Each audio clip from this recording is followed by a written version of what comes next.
techniquement c'était intéressant parce qu'on n'avait pas besoin de mettre de l'irrigation dans la haie. Parce qu'on avait l'eau... Là où il y a le plus de pesticides, c'est sur les produits d'importation. Donc là, on a quand même un impact assez fort sur la végétation et sur les fruits. Donc on a le rendement calme. Mais parce qu'on a repris la garde à temps complet, qu'on a les chiens de protection, parce que mine de rien, c'est bien beau de produire des choses, mais si les gens ne savent pas les produits dont ils ont envie, ça ne marche pas. Donc on a la chance d'être sur un territoire où les gens veulent. Franchement, qui aujourd'hui accepterait, ou serait même en capacité de produire à perte? Qui? Enfin, ça paraît invraisemblable, mais n'empêche que c'est une réalité.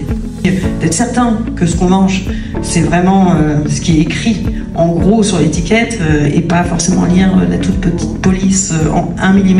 Donc avec l'idée de mettre un ensemble de techniques d'aménagement paysager pour ralentir, infiltrer, stocker l'eau dans les sols étant le meilleur endroit pour stocker de l'eau. Et on s'est rendu compte que les aliments d'aujourd'hui avaient vraisemblablement de l'ordre de 15 à 30% du contenu vitaminique de ce qu'ils avaient 50 ans avant. L'origine du produit, il faut chercher sur le produit pour savoir d'où vient le produit. Quand on dit origine CE et hors CE, avec ça on est tranquille quoi. Ça veut dire qu'il y a tout n'importe quoi. Par contre, c'est une qualité gustative des fruits qui sont bien irrigués, qui sont dans un bon fort hydrique. Ce sont des fruits qui sont juteux. Sinon, les fruits sont farineux.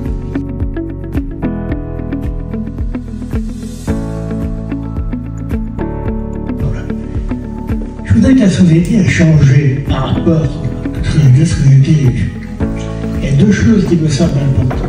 C'est l'individualisme. L'individualisme français n'a jamais été aussi important. Et deuxièmement, c'est la violence.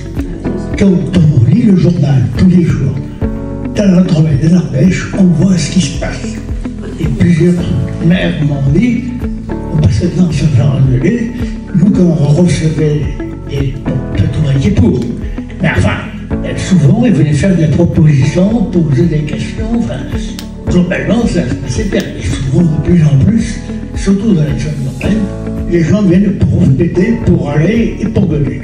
Nous sommes aussi très bien, et l'association Calcaire dit ce que vous faites là. C'est-à-dire que ça amène tout de même à se demander est-ce qu'il ne faut pas aussi, à partir de la base, à partir des besoins réels des gens, d'arriver à faire des propositions.